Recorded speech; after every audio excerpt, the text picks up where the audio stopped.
with my family, we will fill these streets. President Obama, are you marching with me? Can I see a mayor marching with me? Wanna get a senator to march with me? Come join my family as we march toward equality. The day gonna come when I won't march no more. The day gonna come when I won't march no more. But while my sister ain't equal and my brother can't breathe, hand in hand with my family, we will fill these streets. Maybe tomorrow, when the people are free, maybe tomorrow we'll have equality. Maybe tomorrow I can truly breathe. Till then my voice will fill the streets. Let the people be free. The day gonna come when I won't march no more. The day gonna come when I won't march no more. But while my sister ain't equal and my brother can't breathe, hand in hand with my family, we will fill these streets. The day gonna come when I won't march no more. The day gonna come when I won't march no more. But while my sister ain't equal and my brother can't breathe, hand in hand with my family, we will fill these streets.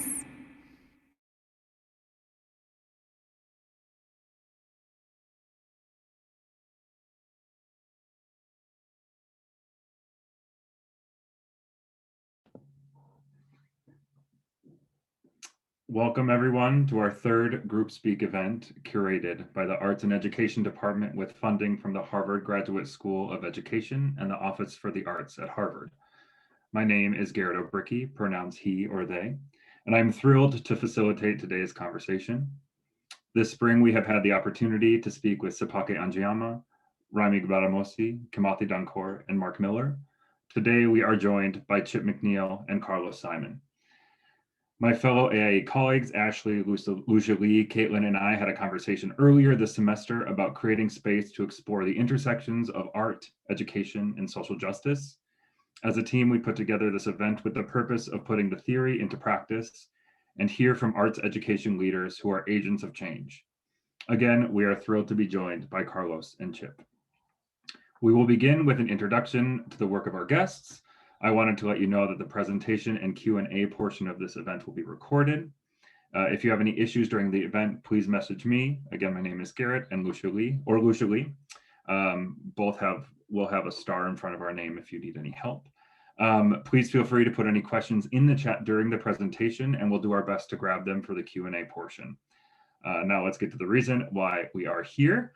I'd like to pass the mic to my good friend, Clara Choi, who is another AIE colleague who will be introducing Chip.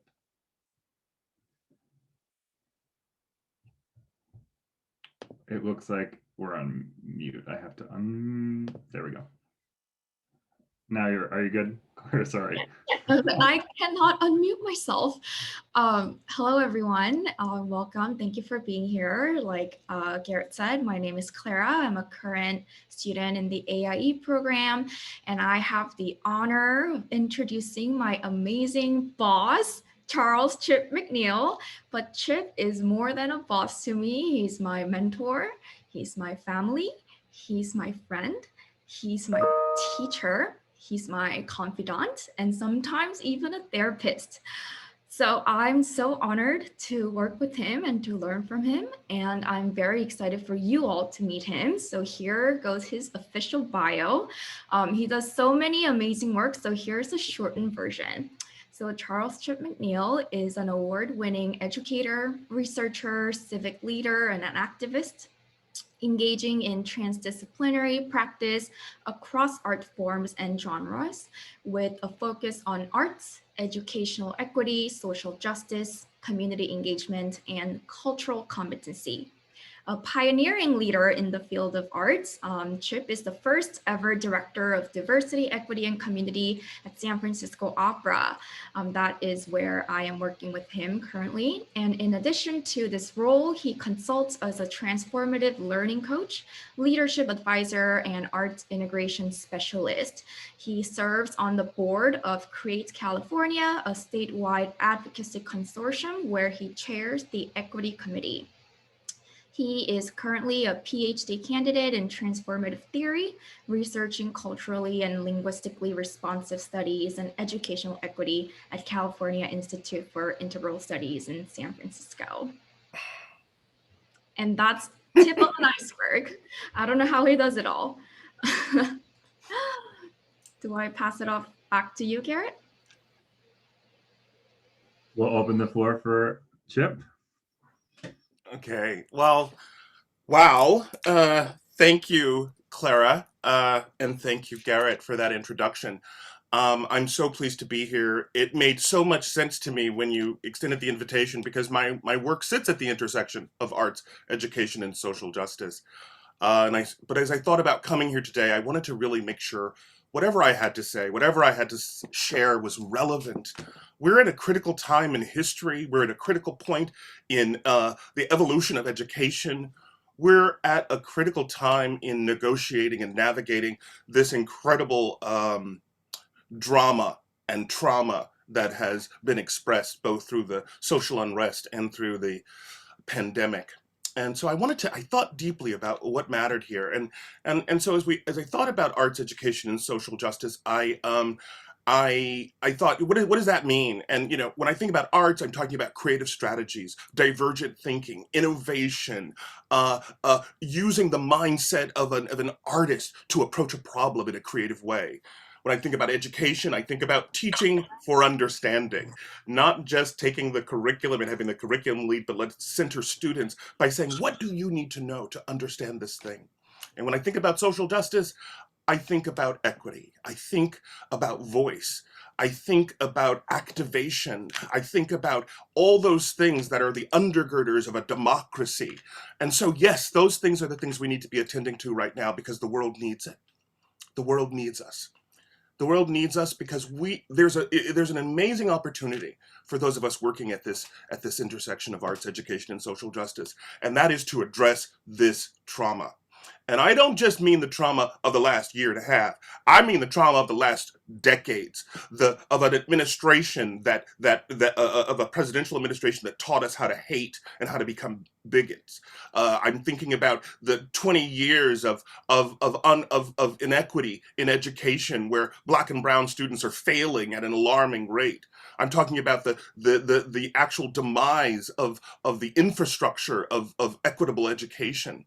The world needs us. The traumas we're experiencing are multiplied. They're compounded traumas. And more importantly, for Black and brown people, it is transgenerational.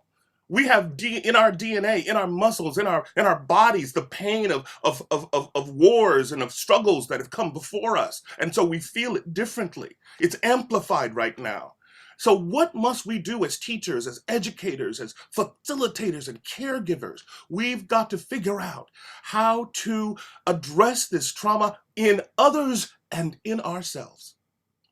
There's a power here. And the power of arts education and social justice cannot be underestimated. Because let me tell you, when you think of art, people don't think about this throughout history. When you think of any great social movement, there's something creative behind it. There's something artistic behind it. Whether it was imagery, whether it was a song, or whether it was some other manifestation of creativity. Art drives social justice, and the arts drive social change. But let me tell you right now, the thing I want to say is that healing is the curriculum. Listen, healing is the curriculum. We must seek to reconcile the divisions between race, between generations and age, between all these illusions that we've been taught and that we believe we've experienced that separates us, to find out what brings us together. Our children are traumatized. You who are moving forward in this program right now, you're going to become administrators and teachers for a generation of people who have been through excessive trauma. What will you do? How will you negotiate that? And what you've got to do is you've got to figure out how to, I'll put it this way, what we need to be doing is figuring out how to teach peace through an emancipatory pedagogy based on love and liberation. And that is the very research that I began working on over a decade ago. What does that mean? Emancipatory education. So I feel like I wanted to get, when in my work, I wanted to bring an operational definition to that. What does it mean, emancipatory? What does it mean when we say it's liberating? What does it mean when we think about these terms and the activation that comes with it? I think of critical pedagogy, right? I think of Freire, and I think of critical awareness. Because once you're aware of your circumstances, once you're aware of the context in which you're in, you can then take means to change it. You cannot change what you cannot name. But if healing is the curriculum, then how do we enter into that space? How do we begin to manifest that as artists, as educators, as facilitators, as coaches and mentors? How do we begin to do that? We can tap into what we already know about social emotional learning and the importance of that in the educational paradigm. But we must, I think, renegotiate the term of culturally responsive teaching. And of course, I use the term culturally and linguistically responsive teaching because in my work, I've come to understand that language is oppressive, language is culture, language is an important part of being present in the world and your identity. So therefore, when we think about culture, we have to think about culture and language, culturally and linguistically responsive teaching.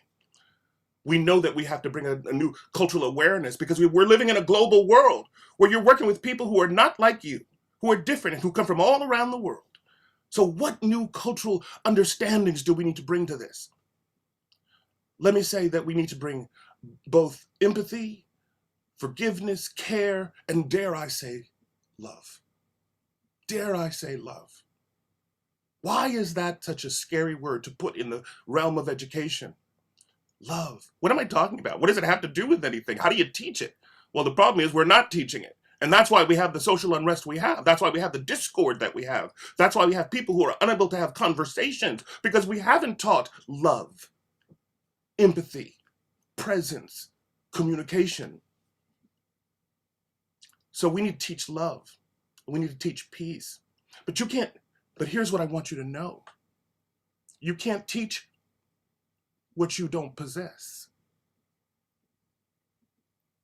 You can't teach what you don't possess. You can't teach us patience if you're impatient. You can't teach creativity if you are bound by the rules and the curriculum that constrains you.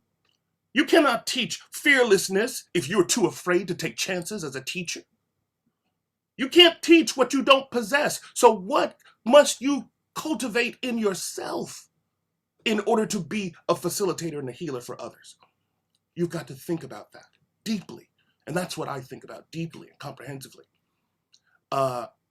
When I thought about coming here today, I thought about so many things I have to say. I can't even get it all out. This is not like a 1 hour chip lecture thing. But all I'm going to say is I was really critically thinking about what needs to happen. Here's what I know. In order for education to change, in order for the education paradigm to truly shift, we must change the way we train teachers. We must change the way the experiences we give to graduate students so that they understand beyond theory, beyond concept, how to apply the work in a real world context.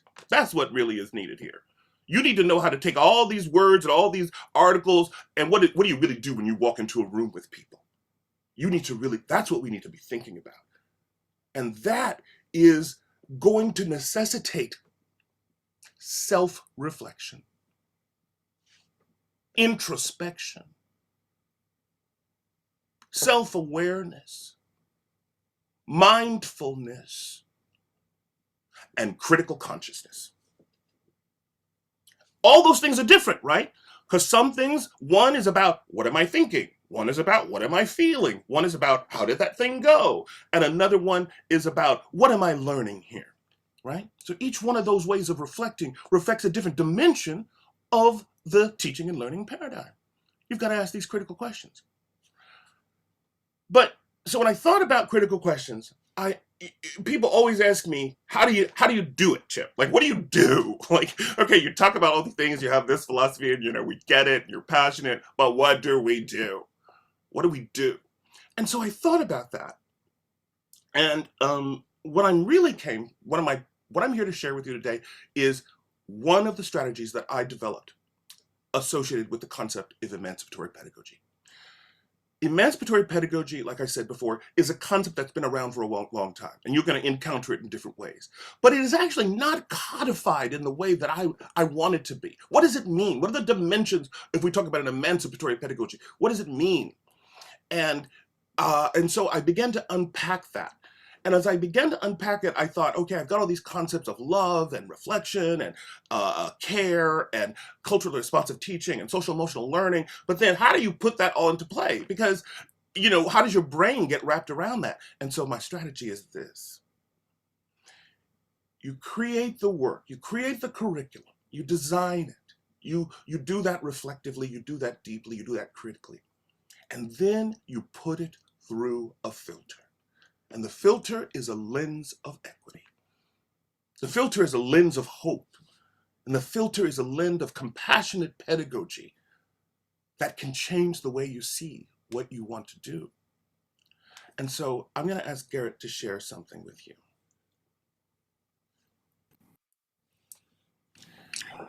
So as it comes to critical questions that one might ask in order to bring a new awareness to what you're doing, to how you're doing it, and to whether or not you are creating an atmosphere, a container that is really hopeful, that is really full of love and potential, you have to ask these questions.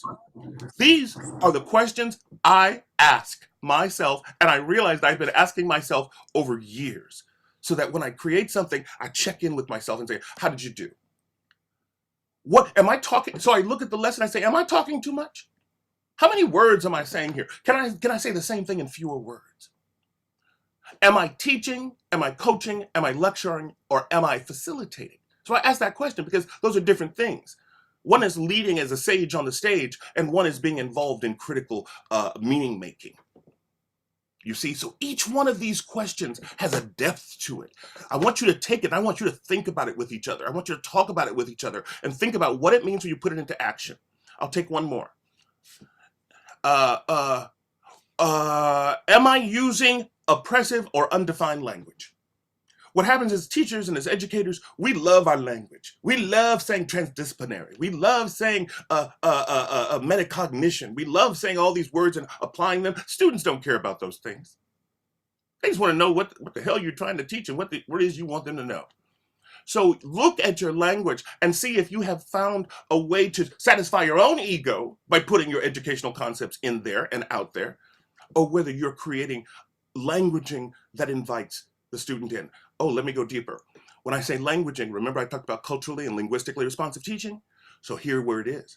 Where are you using students' language, culture? Where is that showing up in the curriculum? How are you honoring vocabulary and verbiage that they use? How are you bringing that into the space so it doesn't become disjunctive, but instead that student feels like, oh, I'm represented here, I am engaged here, I'm reflected here. So these critical questions are ways to engage yourself in emancipatory pedagogy. I have a book coming out because, okay, I've done all these talks, I've done all this research, I'm writing this dissertation, and that dissertation is going to be a book. It's going to be about emancipatory pedagogy, and it's going to be the breakdown, the unpacking of all these kinds of questions and so much more. And I'm looking forward to helping students like yourselves. Oh, look at that little fire. I love that fire. Thank you, Caitlin. I'm looking forward to students like yourselves really having an incredibly meaningful impact in the world. Once you know how to take all the brilliant conceptual work that you're doing at Harvard, and I know that work very well. If you take that and combine this with the compassionate pedagogy of love and liberation that I'm talking about through emancipatory pedagogy, you're going to be amazing teachers in the world. So that's what I wanted to talk about. I'm good. You know, Chip, in every room that I've been with you, I don't even know how to respond. You are, just thank you. I'm getting DMs as you're speaking, saying thank you, thank you, thank you, thank you, thank you. So thank you. I don't know what we're talking about language. I have none to give right now. I am going to we will have lots of space to explore this on the other side of Carlos's conversation. I'd like to introduce another friend and colleague, Jamian, to introduce his friend and colleague, Carlos. Thank you, Garrett. It's hard to follow Reverend Dr. Chip McNeal. Thank you, Pastor, for that word. So Carlos Simon Jr. is a native of Atlanta, Georgia, whose music ranges from concert music for large and small ensembles to film scores with influences of jazz, gospel, and neo-romanticism. Carlos was named one of the recipients for the 2021 Sphinx Medal of Excellence. This is the highest honor bestowed by the Sphinx organization, recognizing extraordinary classical Black and Latinx musicians. His latest album, My Ancestors' Gift, was released in April 2018 and featured on Apple Music's Albums to Watch. As part of the Sundance Institute, Carlos was named as a Sundance as Time Warner Composer Fellow in 2018. His string quartet, Elegy, it honors the lives of Trayvon Martin, Michael Brown, and Eric Gardner, was recently performed for the Mason Baked Jukebox series. Recent commissions have come from New York Phil, Los Angeles Phil, Philadelphia Orchestra, and Washington National Opera. He's also versed in other genres, acting as music director and keyboardist for Grammy Award winner Jennifer Holliday. He's also performed with the Boston Pops, Jackson Symphony, and St. Louis Symphony. In addition, he has toured internationally with Soul Grammy-nominated artist Angie Stone. Carlos is now music program professor and composer and arranger with Georgetown University. He will join the Kennedy Center in 2021 as its new composer in residence. During his 3-year residency, he will compose and present music across artistic genres, including works for the National Symphony Orchestra, Washington National Opera, act as the Kennedy Center's leading ambassador for new music, and participate in ongoing Kennedy Center education, social impact, community engagement, and major institutional initiatives. Dr. Simon earned his doctoral degree at the University of Michigan. He also received his master's degree from Georgia State University and a bachelor's degree from Morehouse College. Lastly, and most importantly, he performed at my brother's wedding, which is the greatest accolade of them all. And now, folks, I present to you Dr. Carlos Simon. Thank you so much, Jamie, and I appreciate it. My Morehouse brother, it's such an honor to be here. And, you know, I am blessed beyond measure just to be able to have the platform here. You know, I'm just a lowly composer from the south side of Atlanta, the son of a preacher.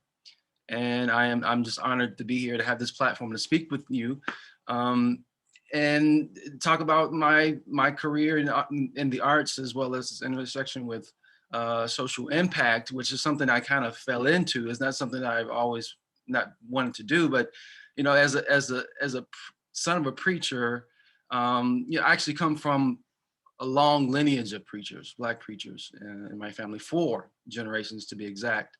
And if you know anything about the Black community, you know, church has been the pillar in our community. And so from a very early age, I saw the impact of how music can really be an important connector, or as far as a community looking to release struggle and to be able to come to a place and to feel like they are themselves and can be in a space where they are free. And music is one of these things that has allowed us as a people to be free. And so I saw that at a very early age, and it has always been a part of my you know, whenever I write a piece, whether it's for orchestra, whether it's an opera, whether it's film, I always go back to that, you know, that experience. For me, I mentioned to you that I kind of fell into this, you know, growing up in it. even though I saw it, I get used to it. And so it's not like something that I, as a young person, it's like, wasn't something that I really, made it personal for me. It wasn't until I really got into, in college and graduate school, when all of these things, I began to see all these things that were happening in our country, and namely, the Trayvon Martin and Freddie Gray, and all these protests were happening. And as a Black man, I was just completely, I was frustrated, I was angry, I was sad. And I went to the only thing that I knew that could help at that moment, and that was music. And so um, I wrote a string quartet. It was one of my first pieces that sort of deals with social justice issues, and it's called Elegy, A Cry from the Grave. And it was really just a way of me getting out these emotions, and also like expressing dedication and memory to those who had been lost. So, Garrett, I really appreciate you all starting this segment with, sort of memorizing those who have been added to this list since 2014 when I first wrote this piece. And it's very sad that we're here and we're talking about these individuals that in this growth of the list that has been, over the past year or so. And it is disheartening. But, I still use music as a vehicle. And since then, I will say that although the piece was for me and my therapeutic release, if you will, it was in a way to kind of get people to understand what was happening. And the arts has a way of doing that, more so, well, in conjunction with the other disciplines. I think art has a way of connecting a emotional level. And again, I'm going back to my church experience, how music in a way connects all of us, and we all are connected by music in a way that relates to us and our background. Chip talked about the filter that you all, every individual in this Zoom room brings to the experience. For me as a Black man, or what does it mean to be a Black gay man or white gay man to actually hear this music, and experience it from your perspective. And that's just something I can't control. As a composer, it's one of these things where you start here, and then release it to the world.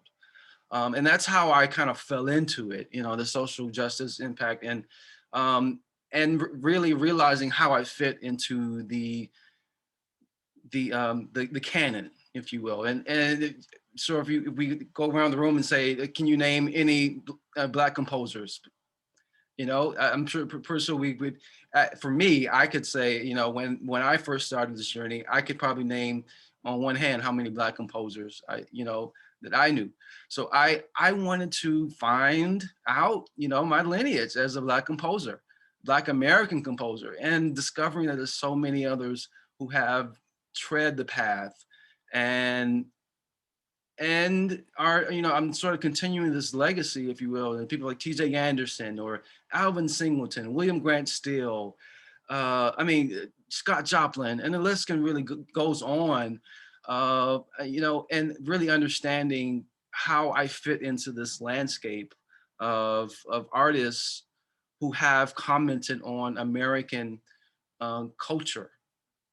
One of my mentors, TJ Anderson, he turned 90 years old, and he always says, your music has to reflect your time. You have to be able to get to say, I am a byproduct of this time, and my music is a byproduct of our time, my time. And I truly believe that. And it's something that I will always try to implement in every piece that I write, and garnering,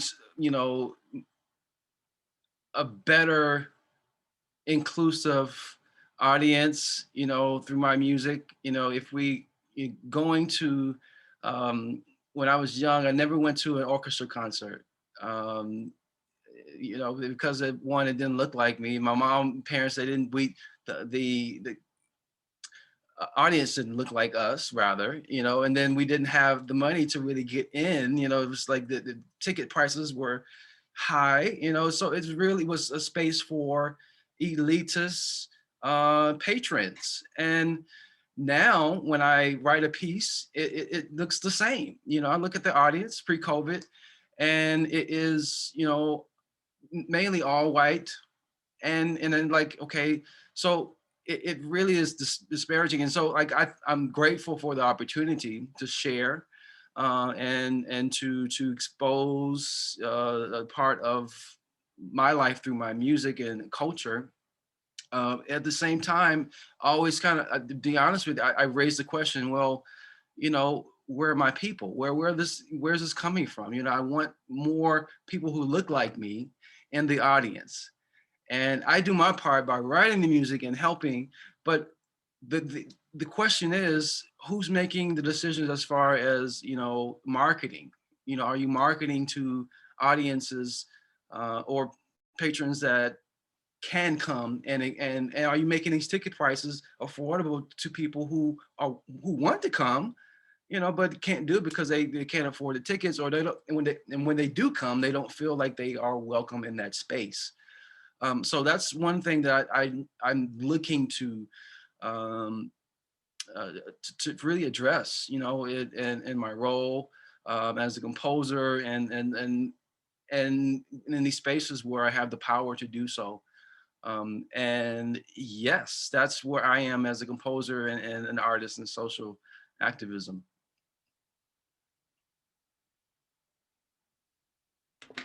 Thank you so much, Carlos.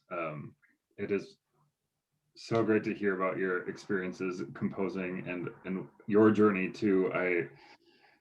There's so much here that I don't even know where to jump into. I want to just say thank you both, Carlos and Chip, for sharing your stories and sharing what's at the center of your work. And I'd like to open this up to a Q&A and perhaps get us started off.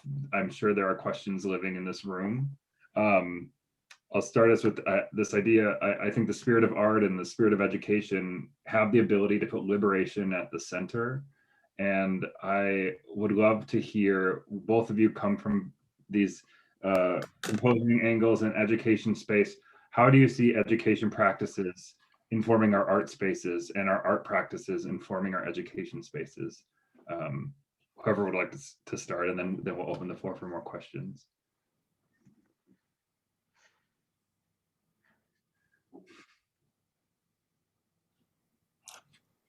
I think a better question might be, how can it not?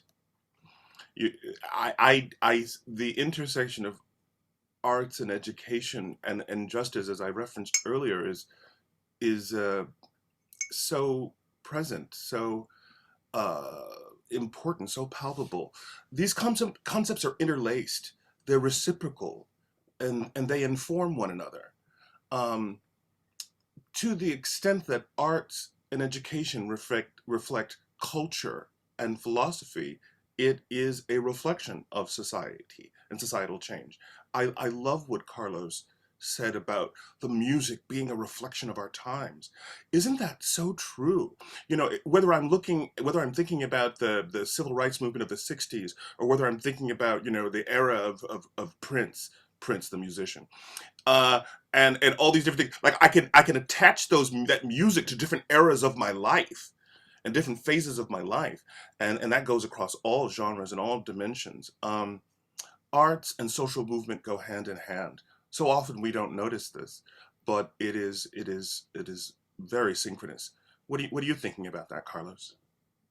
Well, I agree with you totally, and you can't, like, I think as an artist, sometimes it's hard to cut off the expectation of like who's going to hear this piece and what are they going to think, right?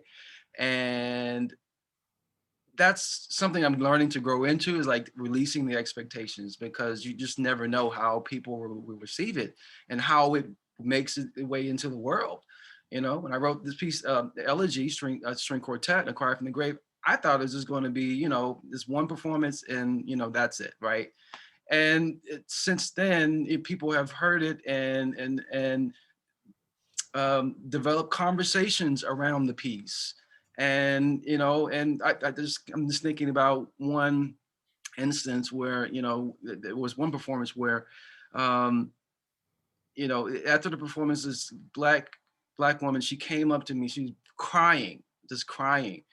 And she's like, my brother has just been shot by the police the week before. And, you know, of course it didn't make the news, national news, but everyone in the community knew it was something wrong. And she heard the piece and it just connected her to the emotion that she was feeling. And, you know, we had a discussion about it, you know, after the concert, and so many people didn't quite know what was happening, you know, and so I'm yes, it is something that we just have to release to the world. I mean, to the universe, really, and help and do our part. I think once we do our part, we just, yeah, you just never know how things happen. Thank you both. I'd like to open the floor for questions. Feel free just to come off mute if we're fighting for floor time, then we'll, you know, draw straws for questions.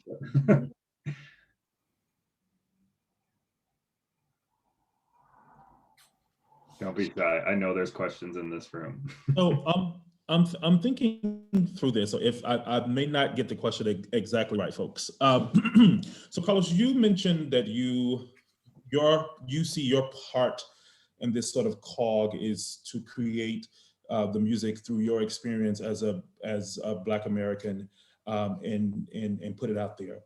You also spoke about the fact that you want to see more people who look like us in the audience. I wonder, and Chip, this is for you as well. I wonder, have you all thought about designing pieces with the genesis of the pieces coming from the community? Let me explain. So maybe partnering with the symphony orchestra and with local school districts or local colleges. Let's just say K through 12, for instance. So you partner with, let's just say Atlanta Public Schools and Atlanta Symphony Orchestra, right? Since you're from Georgia, Carlos. And you're composing something with students in the Atlanta school district. Therefore, that, like, the genesis of the music comes from you as a composer, them as a community. And then I think that's more buy-in from the community. What do y'all think about that? I'm sort of thinking through that as I'm talking.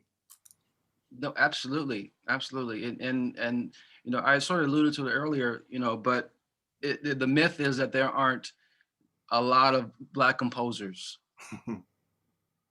and that the pipeline is not there. It's not true.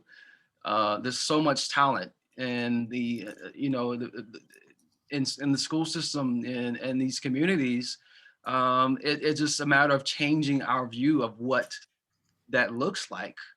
And so, like, one thing that I'm planning to do is to go into these communities here in DC and go to the schools and see what the talent is. You know, as a young kid, I knew how to improvise. I knew I was, you know, had my pencils and I was, you know, tapping on the desk, you know, and someone was beatboxing with me, and, like, you know, the talent is there, you know, and I know that it's still there.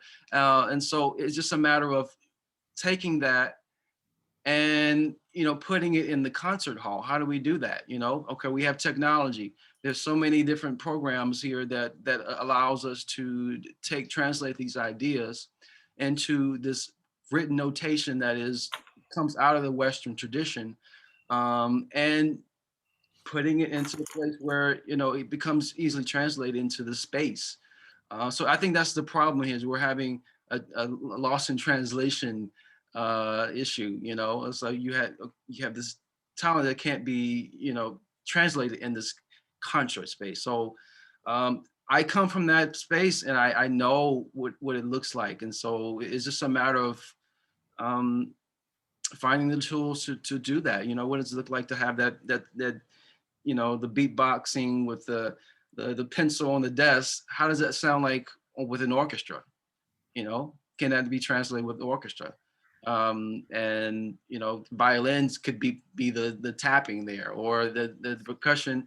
Maybe there's you know, the flutes or something like that. It's just a world opening. It's a matter of opening up a new world to these students who may have the vision to you know, write for an orchestra or not.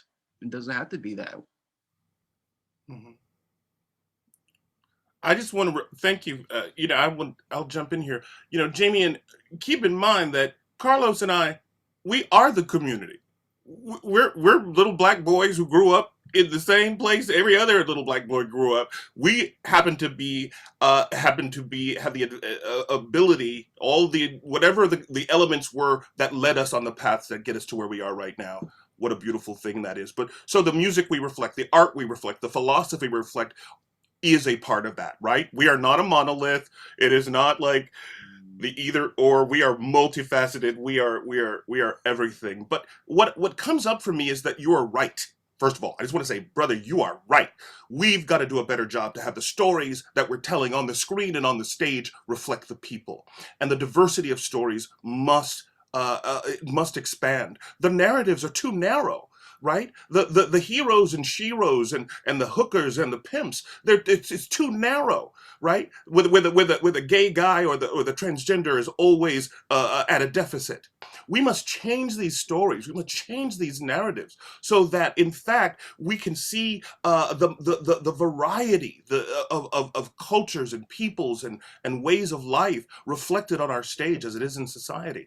And there are inhibitors to that. I wish it was an equal level playing field, but it's not, brother. Because guess what? I couldn't afford private voice lessons. I couldn't afford a private tutor. I couldn't afford. So that pathway is there, but that it's filled with inequity, and it is filled with things that inhibit people from becoming the composers that Carlos is. They're filled with people who are prevented from pursuing higher education because they don't have childcare. They can't get the loan. They can't get to the city. There's so many ways in which we need to think about interrupting inequity and creating a pathway to success for students of color, especially in classical music. So I just want to validate, though, what you're saying about stories of the people, for the people, with the people, by the people. And to say that we've got to do a better way of creating that pathway from childhood to professional that really accounts for us addressing all these inequities in our society and in education.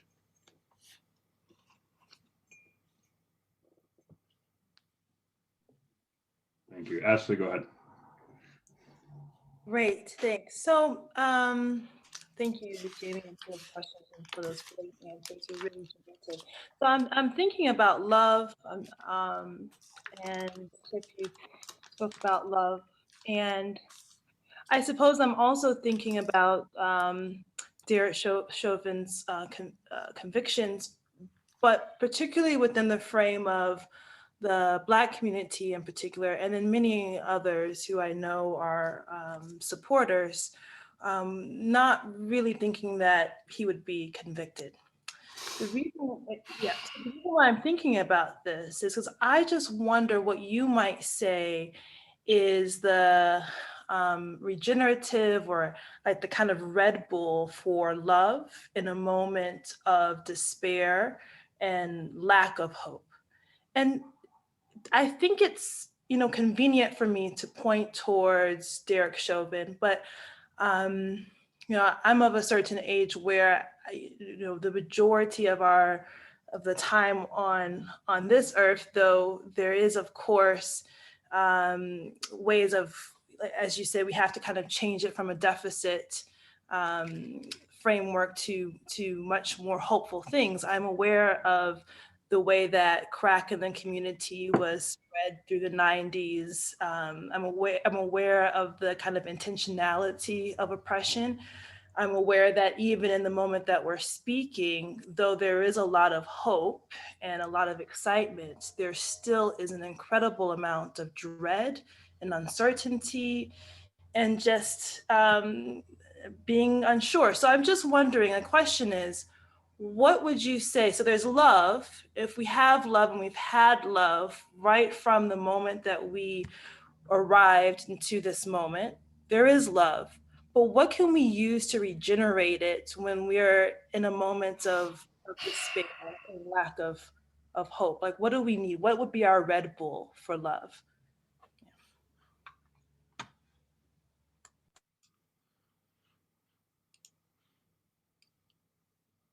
Brother Chip. I was going to defer to you first. Thank you for saying love. I want this to enter into our conversations. I want this word to enter into it. Let me say this about love.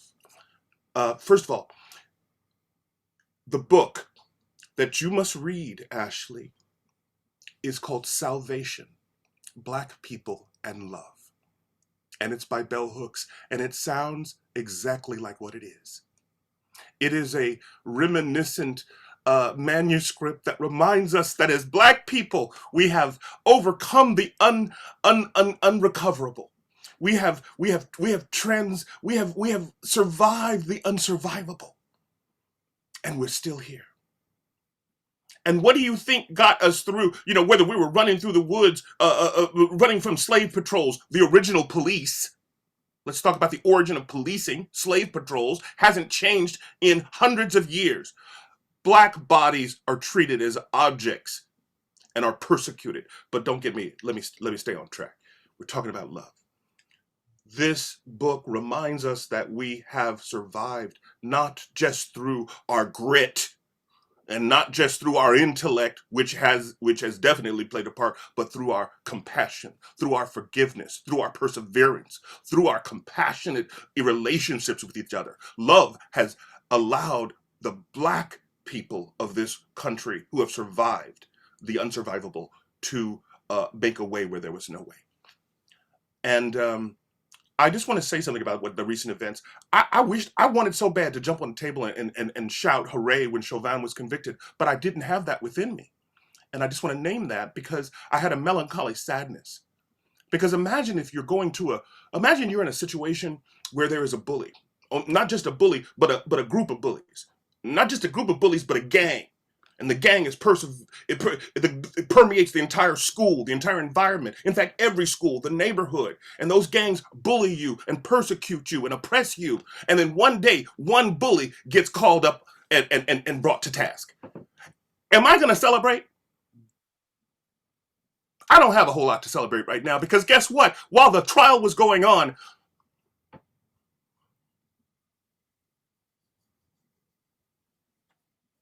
my Black brothers and sisters were being shot down. So I had a hard time celebrating. But here's what I will tell you, Ashley. That does not mean I don't have love or hope or aspirations because guess what? I'm still here. And if I'm still here, then I have work to do. I have a task ahead of me. I have to be activated. And it doesn't matter whether I can protest in the streets, or email my congressman, or write a curriculum that teaches healing. I got to find my place in it. And that's your job. To find your place in it and fulfill your destiny. But don't let people tell you that love and hope is dead or that it looks one way or another. Because it looks different on each of us, but it is a shining opportunity for us to embrace possibility and hope. Black people in love. You must read this book. Everybody, Black and white people, I want you to read this book. My white brothers and sisters and everybody else, I want you to read this book. I don't care. Don't get confused about the title. Salvation, Black people in love. Bell Hooks.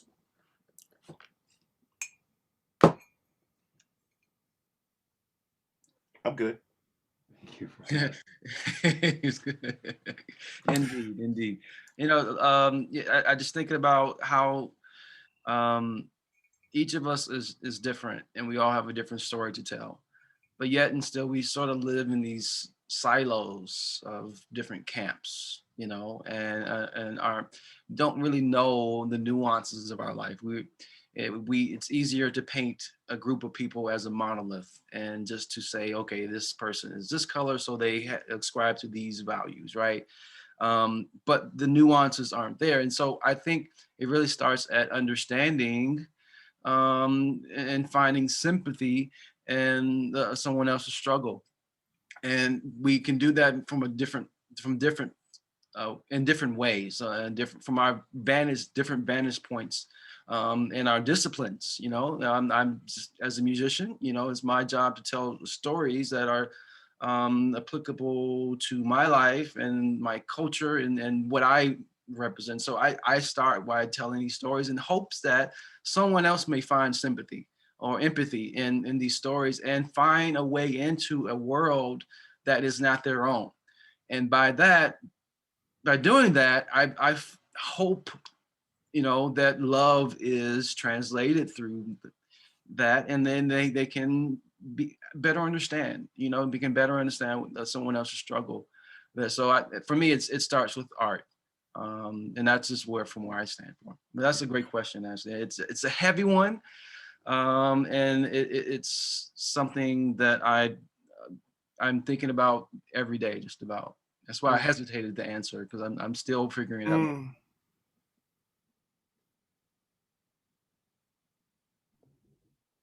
Thank you. That's right, question. Emma, did you want to chime in with a question? Yeah, well, Ashley, thank you for that. Hard to move on from that question. I guess what I'm having a hard time with is I'm a classical percussionist, and I have a very complicated relationship with classical music and being within the confines of the orchestra or within the pit of an opera or anything like that. And if any of my colleagues know me, I'm more like a burn it down type of person, and I have a hard time, like even going to like Sphinx Connect, still seeing these white supremacist ideals perpetuated even within SphinxCon or things like that, or the orchestra there. So my question is just like, how do you, and you're part of these very high up, what is it, like San Francisco Opera is like one of the top opera houses in the country, in the world. Like, how do you navigate working within these places that are probably not completely okay or ready to make those changes? Or how do you do that while still sticking to like your values and being open about like how classical music is inherently incredibly racist and perpetuating that? Yeah, so this is something that heavy question. So I'm always thinking about, even from my perspective, you know, like, who am I writing this music for? You know, it's like, if I go in these spaces, these white spaces, these white audiences, like, and I'm writing Black music, like, who am I writing these? And yeah, so like now I think of it as I'm an ambassador. I think of it as I'm helping the next generation, you know, to come along, and it's more of of paying it forward. How about that? And to understand, yes, I may not get to the mountaintop and to the point where the audiences look like me, and where it's Black, Asian Americans, and Hispanic, and so many others in the audience, but I can do my part, you know, and of course it's a fight. It is a fight. I'm not gonna sit here and lie to you and say, you know, it is a fight. I mean, and because we can sit here and have a conversation and change the world through our conversation, but at the end of the day, it will probably, you know, probably get 5% of the things that we talk about done, realistically speaking, right? But I'll take the 5% over 0%, right? So it's one of these things where I feel you just do what you can, and what you have, use what you have. Right. I'm I know that as Carlos and I sit in front of you right now, and I don't know my brother well, but I do know what it feels like to be on a journey uh, in a in a area of the arts that is so profoundly based on white Eurocentric dominant culture. Um, I know that the trials and tribulations I've gone through, the racist contexts that I've had to encounter, have would either defeat me or make me stronger. And we're still here, right, Carlos? We're here. We're doing this work. So what happens is, Emma, I thought about this stuff early on. I've been involved in classical arts for a long time. And I actually made a decision because I come from and I am my community. And my decision was, can I change this thing from the outside or from the inside? And I guess a certain amount of sacrifice, a certain amount of commitment, a certain amount of tenacity, stick-to-itiveness, whatever you want to call it, has had to. I have to continually redefine my intention, right? Because they beat you down, and the crap is it's not pretty, it's not cute. So you like have to continue like recommit, recommit, recommit, recommit. But the point is, the world needs you, Emma. Use your privilege and use your words and use your perspective to call out injustice as you see it and change that music from the inside out. Don't get put off by all the intimidation of its grandeur and of its expansiveness and of its pervasiveness. Think about any major social change in the world. It begins with people like you and I who come together in a critical mass and are able to affect the change that we do. Now, why classical music is held so tightly and so stringently and why opera won't progress, I do not know. If I could answer that question, I could solve the case. I could help all opera in America. But I don't know, except for because it's really bizarre. Because if you look at any art form from any historical or cultural setting, art evolves. That's what it does. Why don't they let classical music and opera evolve? I don't know. I don't know, Emma. But I do know that I'm going to do a better job from changing it from the inside out. And that takes a certain commitment on my part and a certain weight that I've chosen to bear.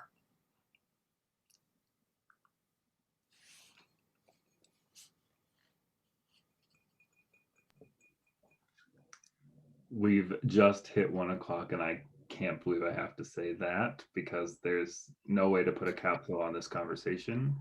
I know there are some questions that are still living within the group. If we have time, if anybody wants to share, I think Tyler did have a question in the chat, but I would want to make sure we got permission from both Chip and Carlos. If we have 3 more minutes for one more question, I know lives are busy, so there's no pressure.